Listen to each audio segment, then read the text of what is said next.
Bismillahirrahmanirrahim. Assalamualaikum warahmatullahi wabarakatuh.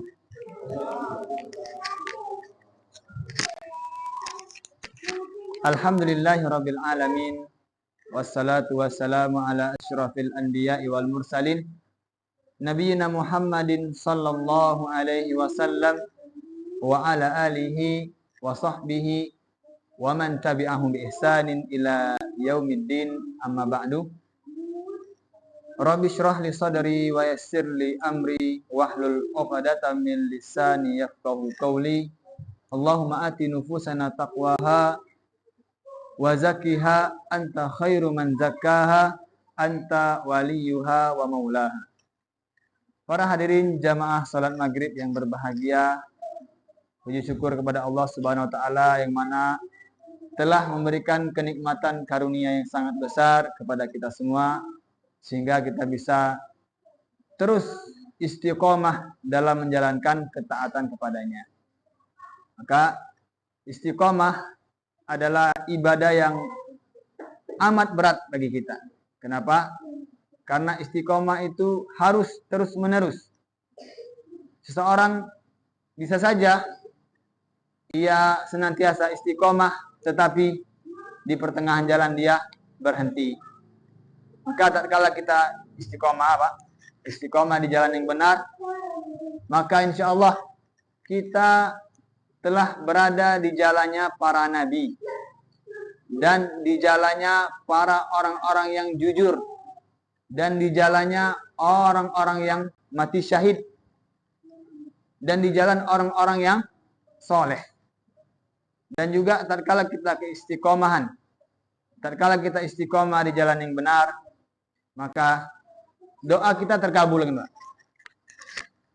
Kita setiap sholat pasti kita berdoa kepada Allah meminta keistiqomahan. Apa doa tersebut Pak kira-kira? Ya, itu setiap hari kita baca Pak. Doanya adalah yang tercantum dalam surat Al-Fatihah yang kita baca. Ihdinas siratal mustaqim. Ya Allah, tunjukkanlah kami jalan orang yang istiqomah. Maksudnya jalan orang istiqomah itu apa? Yaitu jalan-jalannya orang para nabi. Kemudian di jalannya orang-orang yang soleh. Di jalan orang yang mati syahid. Di jalan orang-orang yang jujur. Maka tatkala kita terus istiqomah dalam ketaatan, insya Allah kita bersama mereka di akhirat kelak. Amin ya rabbal alamin. Para hadirin yang berbahagia, insya Allah pada kesempatan malam yang mulia ini kita akan melanjutkan kajian kita pada kitab Tauhid, ya, kitab Akidah, yang mana kita sekarang sudah sampai pada bab pengertian daripada syirik. Ya, kita dalam agama Islam sudah sangat sering sekali mendengar kata-kata syirik, ya. Syirik. Lalu apa makna hakikat dari syirik itu, Pak? Sehingga kita tidak salah mengartikan. Sebelum itu kita sudah membahas di pertemuan kemarin tapi belum selesai perkara bagaimana ketika seseorang mengucapkan kalimat syahadat, kalimat la ilaha illallah, apakah seseorang tersebut langsung masuk Islam? Ya, saya ulangi Pak.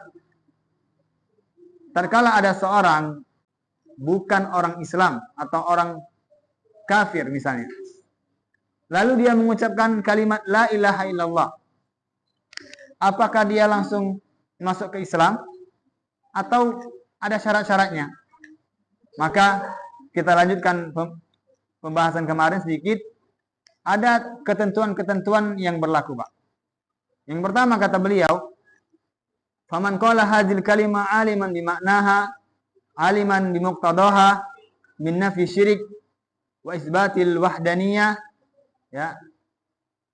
Barang siapa yang mengucapkan kalimat la ilaha illallah, kemudian dia mengetahui makna tersebut, yang makna tersebut kita pelajari di minggu kemarin-kemarin ya. Kemudian dia mengamalkan dari makna tersebut. Dia meyakini kalimat la ilaha illallah dan mengamalkannya, maka dia sudah masuk Islam. Dia menjadi muslim sejati. Syaratnya apa, Pak? Dia tahu makna la ilaha illallah. Apa maknanya kemarin? Tidak ada Tuhan yang berhak disembah kecuali Allah. Tatkala seorang sudah mengetahui makna ini, kemudian setelah itu dia mengamalkan konsekuensi atau aturan-aturan dari kalimat itu, artinya dia harus menjalankan agama Islam dengan sebenar-benarnya. Maka tatkala seorang sudah mengucapkan ini, sudah mengetahui maknanya, mengamalkannya, maka dia telah menjadi muslim sejati. Namun kata beliau, wa man amila biha min ghairi i'tiqadin fahuwal munafiq. Barang siapa yang dia beramal saja, dia mengamalkan ajaran Islam saja, tetapi dia tidak yakin bahwasanya Islam itu adalah agama yang benar, maka dia dicap sebagai orang yang munafik. Sebagaimana orang-orang munafik terdahulu. Orang terdahulu, ia ingin masuk Islam. Seperti Abdullah bin Ubay bin Salul. Ia masuk Islam, dia beragama agama Islam, mengamalkan Islam, puasa, salat, zakat, dan lain-lainnya. Tetapi dia tidak meyakini Islam itu benar. Dia tujuannya ingin merusak Islam dari dalam. Maka dia dicap sebagai orang yang munafik. Kemudian kata beliau, wa man amila bi khilafiha min syirki fa huwal musyrik wa in qalaha bilisanihi.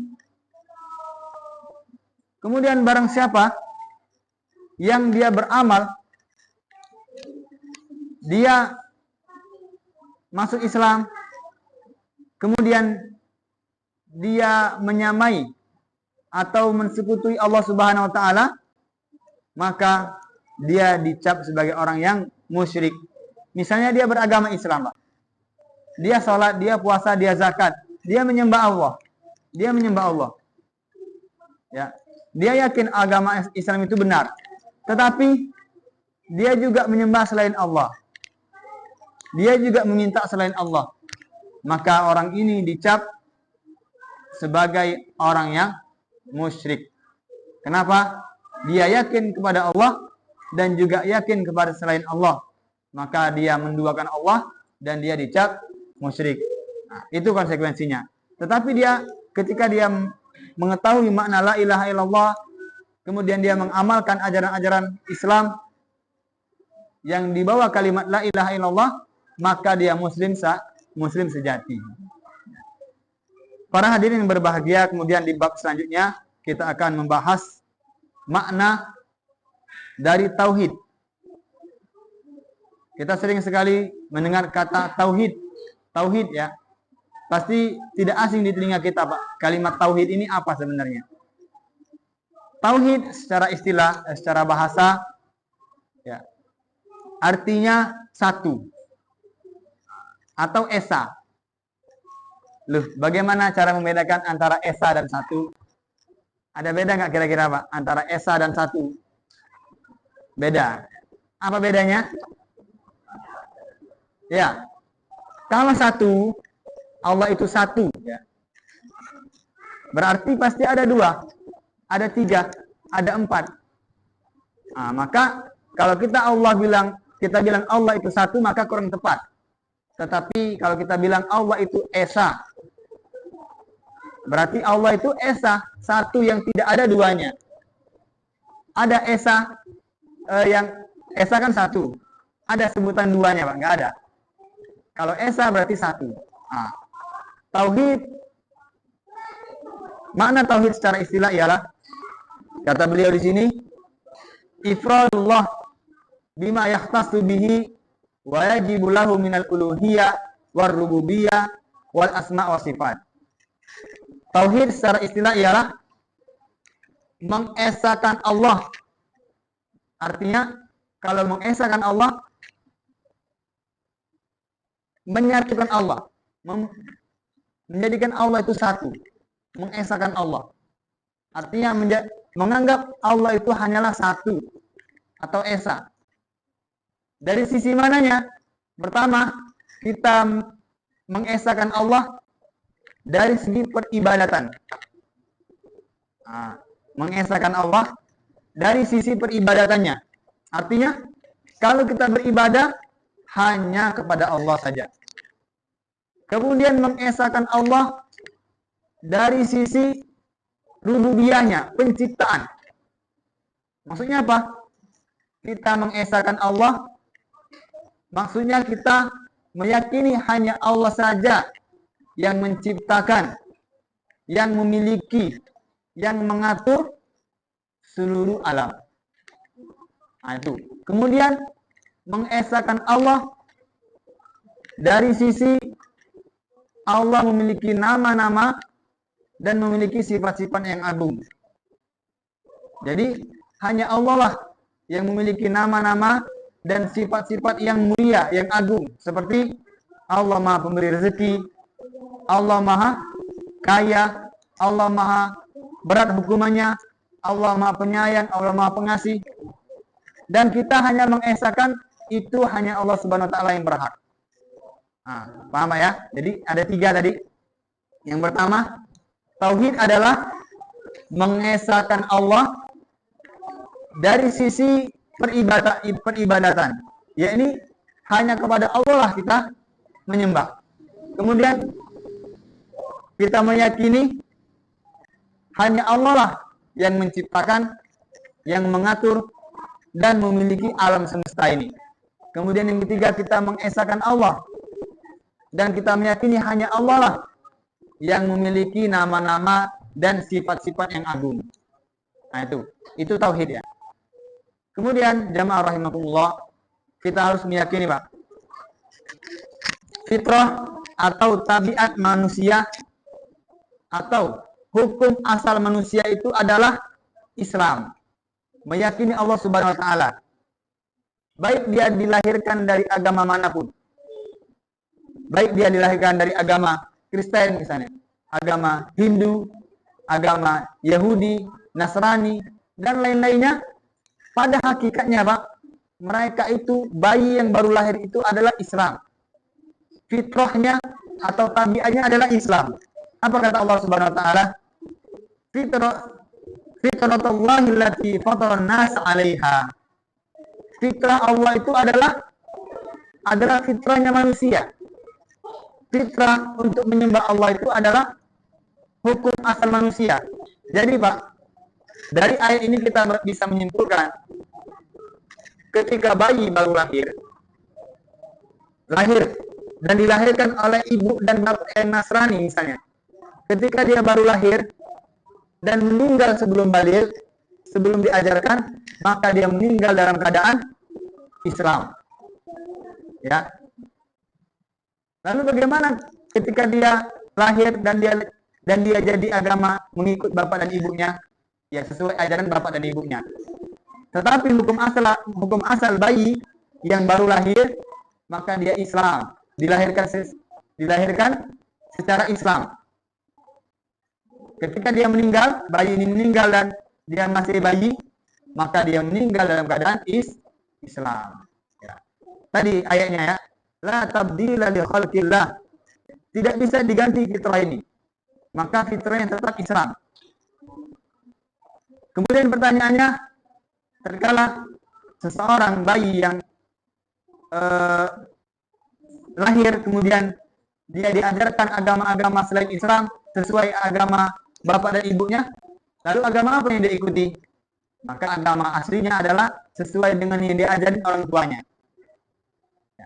Misalnya dia baru lahir, kemudian besar, baligh, diajarkan oleh bapak ibunya Nasrani, diajarkan agama Nasrani, kemudian diajarkan agama Yahudi, maka dia mengikut agamanya. Walaupun hukum asalnya Islam. Seperti sabda Rasulullah SAW yang diriwayatkan oleh Imam Bukhari dan Muslim, hadis Abu Hurairah ya. Ma min mauludin illa yulad 'alal fitrah. Tidaklah seorang yang baru lahir itu kecuali dilahirkan dalam keadaan fitrah, yaitu Islam. Fa abawahu yuhawwidani. Maka kedua orang tuanya lah yang membuat dia Yahudi, au yunasirani, atau kedua orang tuanya lah yang membuat dia Nasrani, au yumajisani, atau kedua orang tuanya yang membuat dia menjadi agama Majusi. Nah, tetapi kalau orang hidup dalam keadaan Islam, maka mudah-mudahan dia nggak perlu lagi diajarkan, dia tetap agamanya Islam. Jamaah rahimakumullah, maka bersyukurlah kita lahir dalam keadaan Islam, dan bersyukur juga kedua orang tua kita dahulu Islam. Bagaimana tatkala orang tua kita dulu agamanya misalnya Nasrani, na'udzubillah, Yahudi, maka otomatis kita pasti diajarkan sama mereka. Kalau di ajaran Nasrani itu ada istilah baptis ya. Baptis itu seperti syarat untuk masuk agama Nasrani dan lain-lainnya. Itu makna dari tauhid. Jamaah rahimakumullah, kemudian setelah itu kita ingin menjelaskan makna lawan kata dari tauhid, yaitu syirik. Ya. Kita harus jelaskan apa hakikat dari syirik. Sebagaimana yang telah kita jelaskan, tauhid itu adalah satu atau esa, yakni kita membuat Allah itu esa, menjadikan Allah itu satu. Kebalikannya ialah syirik, yaitu menjadikan Allah Subhanahu wa taala sebagai tandingan dengan yang lainnya, atau menduakan Allah secara sederhana. Kita menyembah Allah, kemudian ada juga yang lain yang kita sembah, maka itu adalah syirik. Sebagaimana yang telah dikatakan Syekh ini, makna dari syirik besar ialah taswiyatun ghairillah billah, menyamakan selain Allah dengan Allah pada hak-hak Allah Subhanahu wa taala. Misalnya hak Allah apa, Pak? Hak Allah disembah. Maka orang ini dia menjadikan sesembahan selain Allah juga. Dia dengan Allah menyembah, sujud kepada Allah, dan dia juga sujud kepada selain Allah. Contohnya, misalnya orang-orang terdahulu dia menyembah Allah dan dia juga menyembah patung, maka dia dikatakan orang yang syirik. Kemudian dia minta kepada Allah, lalu dahulu dia juga minta kepada selain Allah. Ke siapa? Kuburan misalnya, dahulu ya. Maka dia dikatakan syirik. Itu istilah dari beliau. Kemudian beliau juga menyebutkan dalil dari Al-Quran, bahwasanya Allah juga menjelaskan apa makna dari syirik itu. Kata Allah Subhanahu wa taala, "Id nusawwikum birabbil alamin," yaitu tatkala engkau atau kami menyamakan engkau dengan Rabbul Alamin. Tatkala kami menyamakan engkau dengan Rabbul Alamin, ya ini sama-sama disembah, maka orang ini tatkala dia menyamakan dari sisi persembahan, maka dia syirik. Apa contohnya, Pak? Masya Allah, banyak sekali contoh seseorang berbuat syirik. Ya. Pertama, dari segi peribadahan, seseorang menyembah selain Allah. Contohnya, seseorang menyembah patung, kemudian menyembah berhala. Kata Allah Subhanahu wa taala, "Wa'budullaha wa la tusyriku bihi syai'a." Kata Allah, sembahlah Allah saja dan jangan berbuat syirik. Maka syirik adalah dosa yang besar. Yang awal mula munculnya syirik adalah di zamannya Nabi Nuh alaihissalam. Tatkala seorang soleh meninggal dunia, namun orang soleh ini sangat dirindukan oleh masyarakatnya, sehingga karena rindu yang berat, salah satu dari masyarakat berinisiatif, ayo kita bikin patung orang soleh ini agar kita bisa mengingatnya, kata mereka. Lalu dibikinlah patung orang soleh, besar sekali. Ya, pertama-tama memang orang ini sedih, mengingat-ingat pertama kali. Kemudian lama-lama mereka ada rasa takjub dengan patung ini. Kemudian lama-lama akhirnya mereka menyembah patung ini, meminta kepada patung ini. Nah, maka dari situlah Allah mengutus Rasul. Siapa? Nabi Nuh alaihissalam untuk memberantas kesyirikan. Jadi Pak, kesyirikan ini bukan baru-baru ini datangnya. Nun jauh di sana tatkala di zaman Nabi Nuh alaihissalam sudah muncul yang namanya kesyirikan. Kemudian contoh syirik ialah mereka menganggap ada pencipta selain Allah Subhanahu wa taala. Ini mereka meyakini ada pencipta atau yang berhak menciptakan selain Allah Subhanahu wa taala. Contohnya ada seseorang yang dia meyakini si fulan ini bisa menciptakan manusia misalnya, atau menciptakan hewan, bisa menciptakan hewan yang unik. Nah, ketika ia meyakini orang ini mampu menciptakan sesuatu, maka dia telah berbuat syirik besar. Tetapi Pak, beda antara menciptakan dan membuat. Apa bedanya di sini? Menciptakan dan membuat. Kalau menciptakan itu adalah ia membuat sesuatu dari yang sebelumnya tidak ada sama sekali, bahan-bahannya tidak ada, menjadi ada. Nah, itu menciptakan namanya. Tetapi kalau membuat dari yang tidak ada, yang dia dari bahan misalnya, kemudian dibuat sesuatu, maka dia dinamakan membuat. Misalnya membuat makanan, bahannya macam-macam. Ada bahan ini, kemudian dicampur-campur, diadon-adon, dibuat-buat, maka jadilah sesuatu makanan. Ini namanya membuat. Tatkala seorang meyakini si fulan membuat sesuatu, maka enggak apa-apa, boleh, karena dia membuat. Tetapi menciptakan, meyakini dia menciptakan sesuatu, maka dia telah berbuat syirik yang meyakini seseorang itu membuat sesuatu. Kata Allah Subhanahu wa taala, Allahu khaliqu kulli syai', dalam surah Az-Zumar ya. Allah lah yang menciptakan segala sesuatu. Khaliqu kulli syai', sang pencipta kulli, seluruh, syai', seluruh sesuatu.